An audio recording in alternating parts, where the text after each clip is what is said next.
Anton Anderle bol veľmi charizmatický, dobrý človek, z ktorého sálala láska k bábkovému divadlu.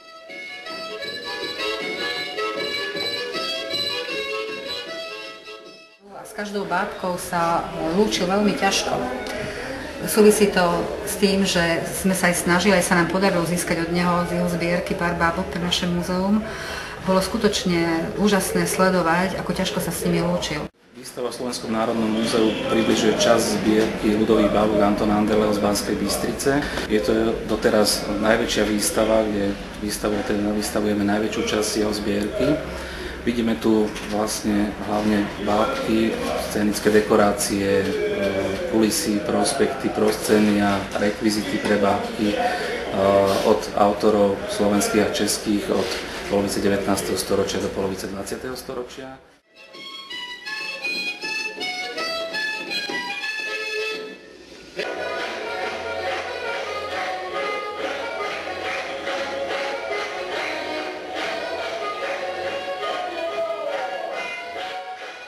Samozrejme, že sme chceli sprístupniť aspoň časť aj tých starých textov, takže sú tu ukážky z hier starých bábkarov. No a samozrejme pri videoprojekciách uvádzame niekoľko filmov. Dobré ráno, doňa Karolínka.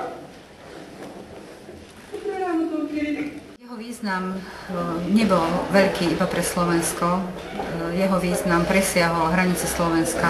Zachoval tradície ľudového bábkarstva na Slovensku v kompletnej zbierke, ktorá nepočíta iba artefakty, hmotné bábky a kulisy a rodinné bábkové divadielka. Sú to archívy, sú to informácie, sú to fotografie.